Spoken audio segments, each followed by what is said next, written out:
संगा डायनेस्टी ने मगध पर एक सदी से ज्यादा तक हुकूमत करी थी। पुष्यमित्र ने संगा डायनेस्टी की नींव डाली थी और वो ही इस डायनेस्टी का सबसे नामवर राजा था।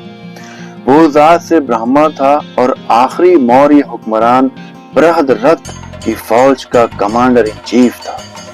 उस वक्त तक मौर्य न सिर्फ अपनी ताकत बल्कि अपना वकार भी खो चुके थे। पुष्यमित्र ने बृहद्रथ मौर्य को कत्ल करके मगध का तख्त हथिया लिया। हुकूमत हासिल करने के बाद उसने कामयाबी से उन इलाकों पर राज करना शुरू कर दिया था जो बचे हुए थे। साउथ तो पहले ही मौर्य हार चुके थे, अब नर्मदा नदी तक ही वो महदूद थे। नॉर्थ वेस्ट में इंडस नदी तक उनका इलाका फैला हुआ था, जहां से वो ग्रीक्स के हमलों को रोक सकते थे। पुष्यमित्र ने फिर विदर्भ के राजा यज्ञसेन को हरा दिया, जिसने मगध से खुद को अलग कर लिया था।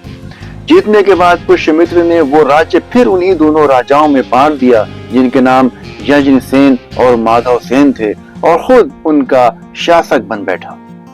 पुष्यमित्र की मुख्य उपलब्धि थी भारत पर ग्रीक्स के आक्रमण को रोकना, क्योंकि ग्रीक्स ने बृहद्रथ के जमाने में ही भारत के उत्तर पश्चिमी क्षेत्रों पर कब्जा कर लिया था और अयोध्या पर भी आक्रमण किया था।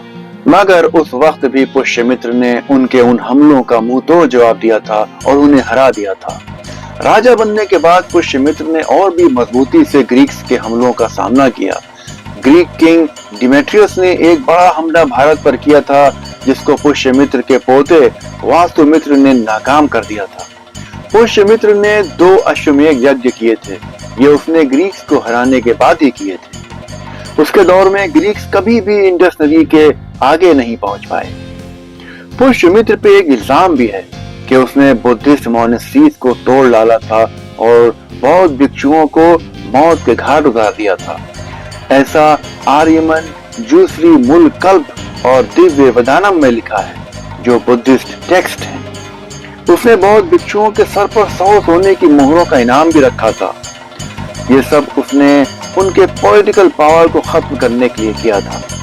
ये इल्जाम कहां तक सही है, ये ऊपर वाला जाने। पुष्यमित्र के बाद उसके वंश में 9 और राजा हुए, जिनमें उसका बेटा अग्निमित्र के अलावा तुजेश, वासुमित्र, भगवत थे।